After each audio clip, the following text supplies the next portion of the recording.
How we doing, everyone? Welcome back to another edition of FSI's PGA DFS Pick Show. I'm your host, TK Nation 47, joined with John Cool 19. John, welcome to another week, the AT&T Byron Nelson. But let's first talk a little bit about the Wells Fargo. How did the Wells Fargo Championship treat you? And did you enjoy the Max Homa victory? Yes and no. I won in cash on both sites, profited for the week, but I decided that the ownership was too much on Max Homa on Wednesday night, completely faded him in all GPPs, and I would have had a lot more winnings come Sunday evening, but I'll take the win, move on this week. Pretty good. I had Bradley in a lot of lineups. That helped a bunch. And we just absolutely hammered Young last week. So that made a ton of lineups a lot better on Sunday once those two guys were both inside the top five. So, it went well. I didn't get to watch a lick of it. Excited to kind of actually watch some this week for the Byron Nelson. How was your week? It was actually really well. I had a 6-6 in the $33 single entry. So I was praying that everyone went off, but Russell Henley kind of kiboshed that on Sunday with a 3-bogey stretch to close. And then I didn't get much out of Joel Dahman on the weekend, just abysmal. I think he went like 43 holes without a birdie during the stretch. It was bad. Then he got a hug from his caddy. Yeah, then he got a hug from his caddy, yeah. It was actually quite eventful. TPC Potomac is actually really difficult course. We're going to have to continue to think of that as the years go on, whenever we land at the Potomac. But I had Cam Young in one and done. He crushed it, had like 30% in DraftKings. So perfect. That's really the highlight of the week. But here we are. We're at the AT&T Byron Nelson. I just want to say real quick, this is a 1-year anniversary of nailing KH Lee. Got to give a shout out to my man KH Lee here. Sleeper slide. Decided to bet it at random. And came through for an outright win. That was a huge week for me last year. So hopefully we can reciprocate this year. But tell us about the course. Tell us about what we're going to expect at the Byron Nelson. Yeah, just a little sneak peek. I think both of our guys are 250 to 1 on our sleeper slide this week. So but let's talk about the course first. We are at TPC Craig Ranch. This is only the second time they've held the event here. So if you're looking at course history, only go back one total year. You'll have tons of Byron Nelson history. You can pretty much ignore the other stuff. It's not nearly as effective unless you're just looking at like Texas golf or something like that. That's fine. McKinney, Texas is the location, par 72. It's a 7,400 yards. So this is a little bit more length on the course this week. Nothing too crazy though. Driving distance will help some, but really the off the tee numbers probably not quite as important this week. Bent grass greens is what we're looking at on the greens. So this course, the way to attack it is really just to hit your ball far if you can, and then nice on the approach. And then it's going to take the best putter this week. There are going to be a ton of birdies. We're probably talking something like 24, 25 under par for the winner. The cut last year was 5 under par. So guys that went 2 under, they did not make the weekend. You got to go much lower than that if you want any chance of playing and being competitive this week. So birdie or better is critical. Really, you could look at the kind of the bogey avoidance stuff. You just can't have any of it this week. But heavy on the birdie or better or opportunities gained in your modeling. The rough here is not penal. I don't care about accuracy at all this week. Drive distance, like I said, does help a little bit, but really I'm focusing more on that approach versus the off the tee. Even greens and regulation, you got to be able to get there. Give yourself that opportunity at birdie. Looking at par 5 scoring, really all 4 of the par 5s here are gettable in 2 strokes. We're going to see tons and tons of birdies, a whole bunch of eagles this week on those. So I'm putting that a bit heavier than I typically do in my modeling. 550 to 600 yards, there's 3 of the par 5s there. So if you wanted to kind of hone in on one distance a little bit more, that's fine. Par 4s, there are 5 that are 450 to 500 yards. So again, you can kind of focus just a little bit there if you want to. But looking at last year's stats, a ton of approach shots came in at 200 plus. So if you put a little bit of proximity on that 200 plus this week, and then really as far as tour average, even the 0 to 75 yards had a little bit of a tick there versus the average tour course. So if if you want to slip that in. Also, I'm more concerned with the long irons and whether or not you're able to get there. If you're having to chip, if your approach is coming in 0 to 75, you either absolutely crush that tee shot or you're looking at making par on the hole anyways. So looking at recent form, I like the Mexican Open as kind of a comp course with how wide open the fairways were, how many birdies were made. You and I talked about the Amex having some comp courses as well. Even like Cocoa Beach, just wide open as well, another opportunity to look at. And then like Plantation Course, what did Smith shoot, like 30 under par or something there? Similar style of just hit it as far as you can. Don't worry about accuracy and make a lot of birdie putts. So certainly put in some bent grass putting into your modeling this week, or you and I talked about 3-putt avoidance. Something else. Even if you're just making it into, you're not losing strokes on the field. You cannot 3-putt this course. You're just bleeding strokes. So, yep, that's about it here for TPC Craig Ranch. Well done, John. I couldn't agree more. We definitely talked that through pre-show, and I think we both came to those conclusions, and really strong stuff. But yeah, let's get into our picks. Let's get into the favorites. A pretty decent field here. With some decent names. This is going to be PGA Championship prep. A lot of guys, they still went and played Southern Hills with how close it was in proximity to McKinney, Texas. So, they might not have been there at the course on Monday, but you can sure know these guys are looking to get into some form. That doesn't really worry me too much because not many guys have played since the Masters, as far as like the studs go. So I think they're trying to get a good solid 4 rounds in before they get into another major. Maybe if you found someone that's played 3 or 4 weeks in a row, maybe that can be a difference maker, but honestly, I don't think so. Everyone's trying to make money on this tour. So I don't think anyone's purposely trying to miss the cut. All right. Let's get into Joaquin Niemann, my favorite of the week at 9,300, 35 to 1. I like that number. We've seen Max Homa, a 2-time winner on tour, Scotty Scheffler, 2-time winner on tour this year, Cam Smith, the list goes on. We've seen a lot of 2-time winners throughout the years. Niemann could be one of them. He won the Genesis earlier this year. He's in really good form. He is 6th in the model, 4th birdies are better, 2nd in eagles. I really like that. Always comes up clutch on par 5s. 28th in off the tee. I believe that's what I wrote. 28th off the tee, 21st off the tee, 22nd in par 5s. And as far as his recent form, 12th at the RBC, 35th at the Masters, and 22nd at the Players. He played the Byron Nelson in 2018. That is not this course. So if you're worried about course history and you look and see that he missed the cut in 2018, that wasn't at TPC Craig Ranch. So just ignore that. I think Niemann makes for really strong play. I believe he's won.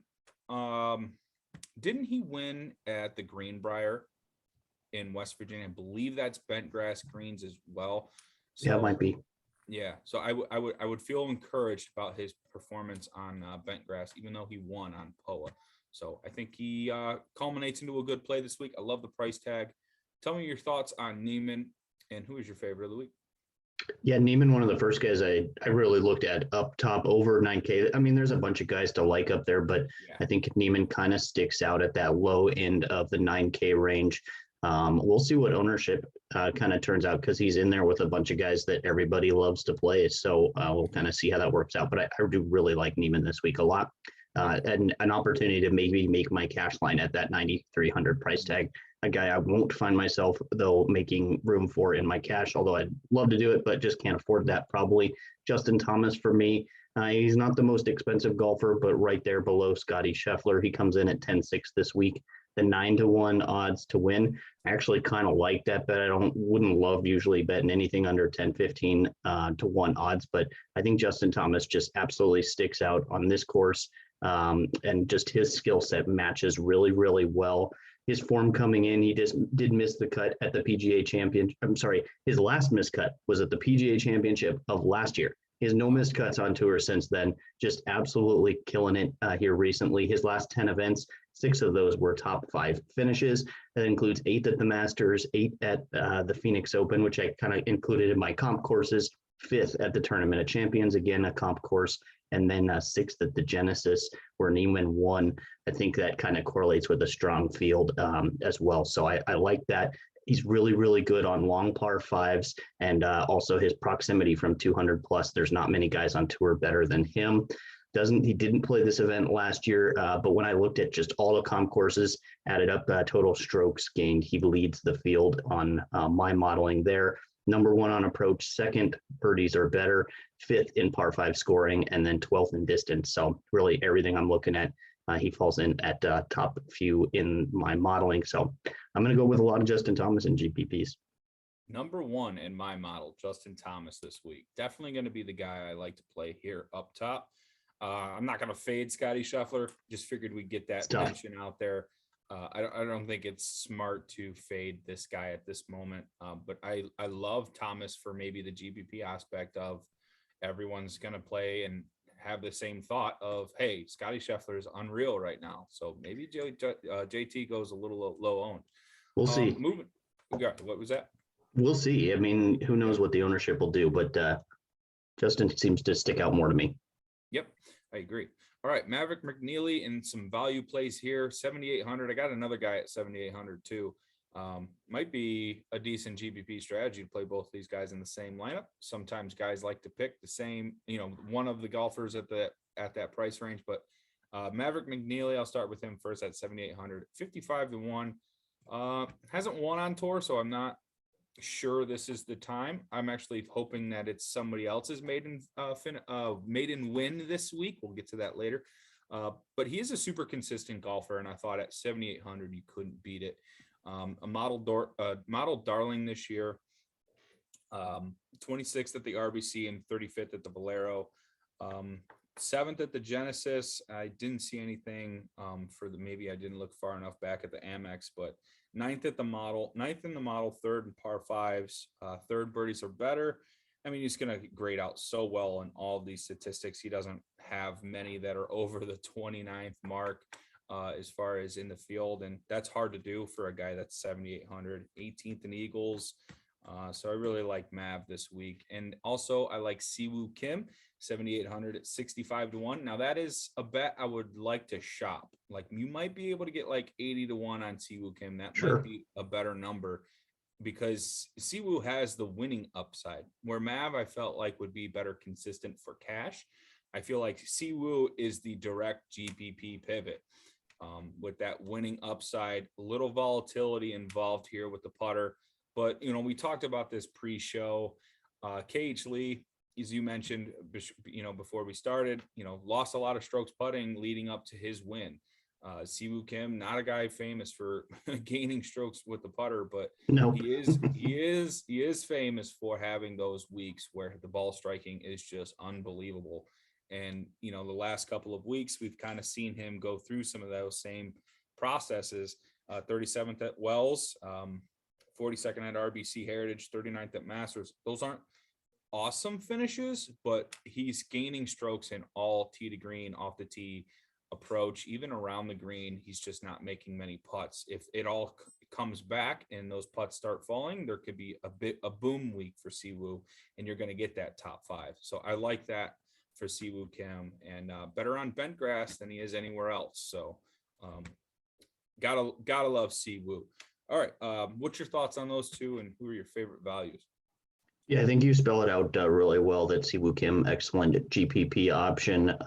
Probably not as likable in cash. And Maverick McNeely, I think you could probably play both, but certainly more comfortable in cash. Less likely to go and bank this tournament himself. But certainly somebody that can be competitive and really help your lineup at the price. So McNeely popped in my lineup and my modeling quite a bit. So like both of those guys.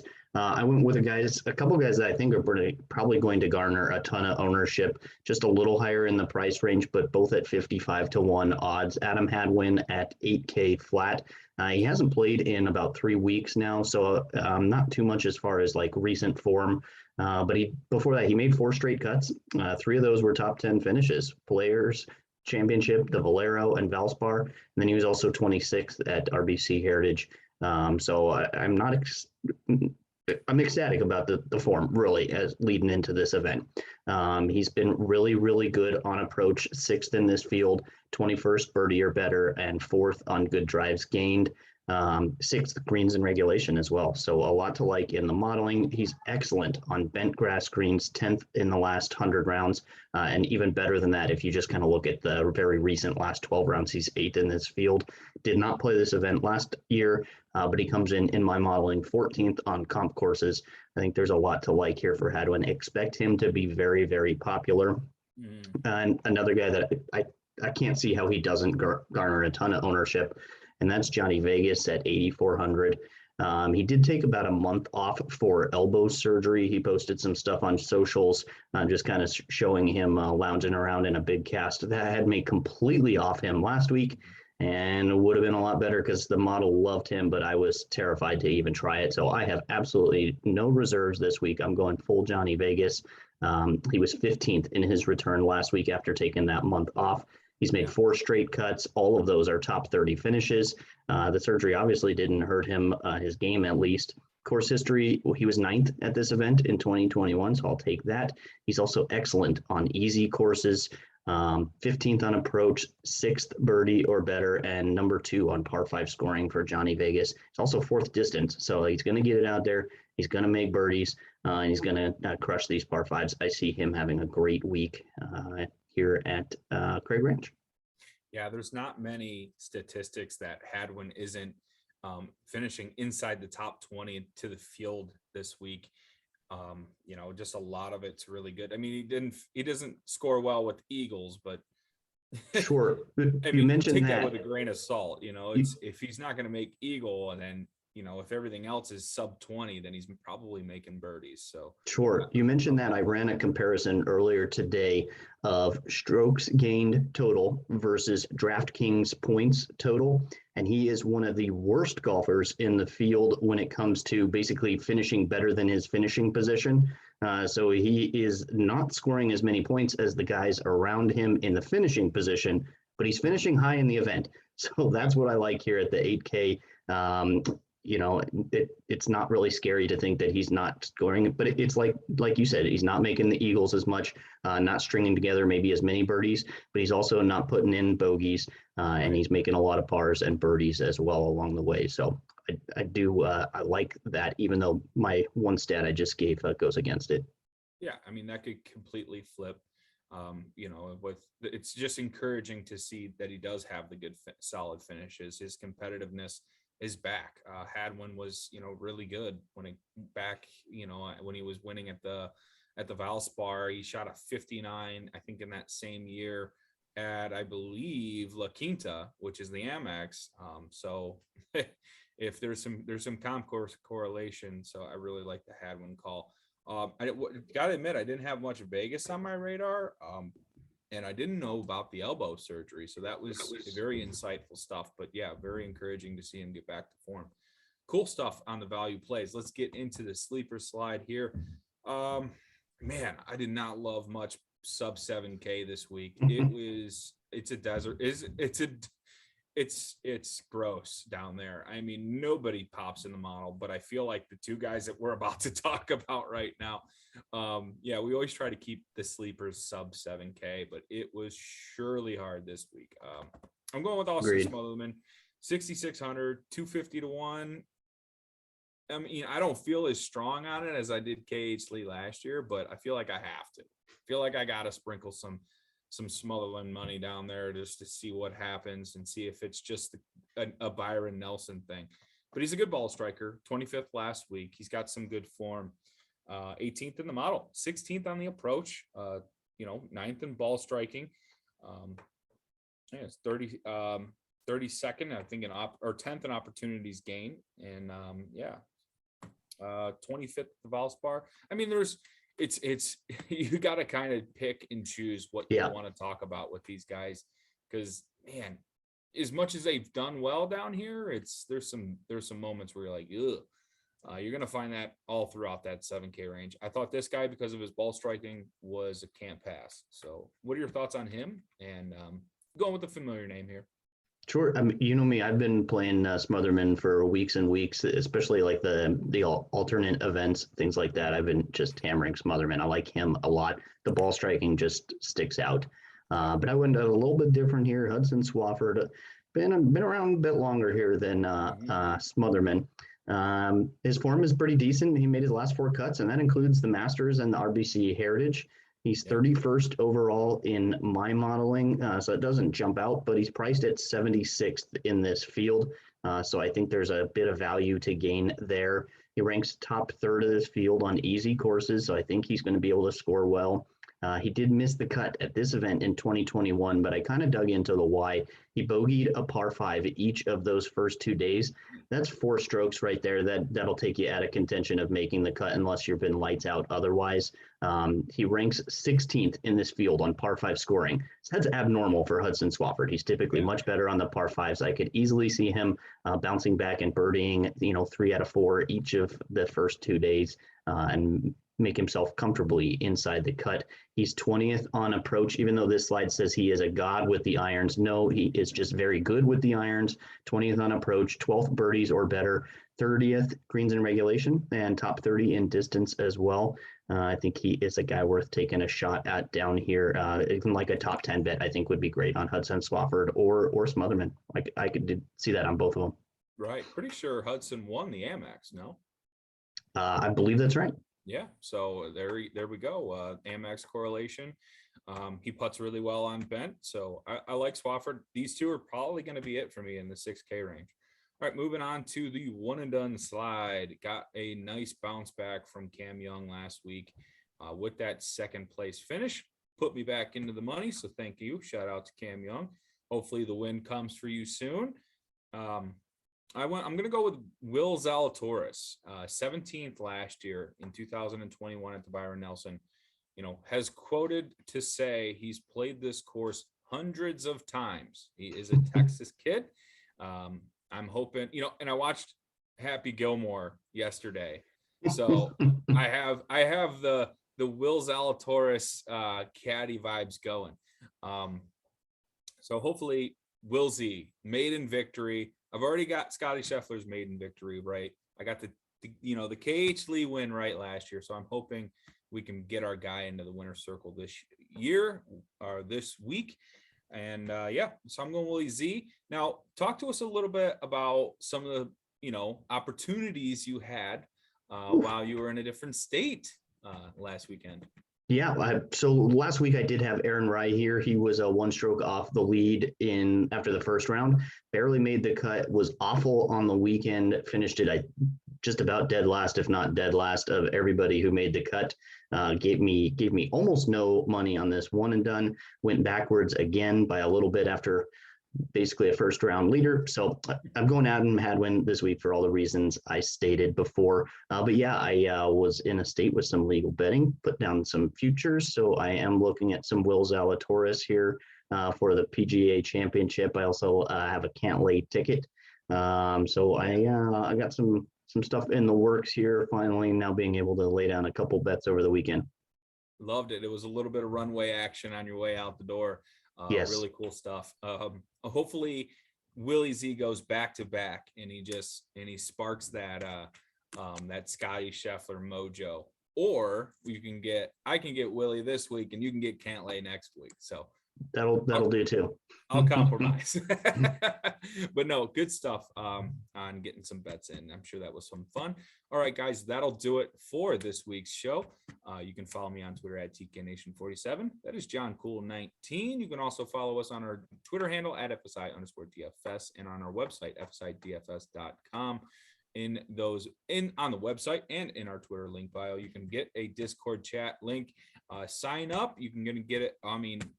There are DP World Tour core lineups to talk about. There's going to be LPGA that is going to happen this week. There's even, I believe, a Champions Tour major this week, and DraftKings has got another $15 GPP feature out there for the Champions Tour. Corn Ferry Tour. I always like to sprinkle in some thoughts there.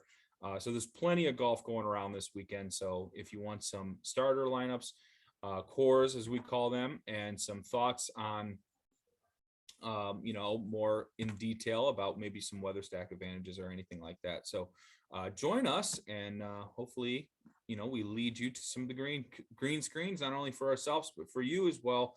Like and comment this video. Enjoy Byron Nelson. Sweet. Good luck.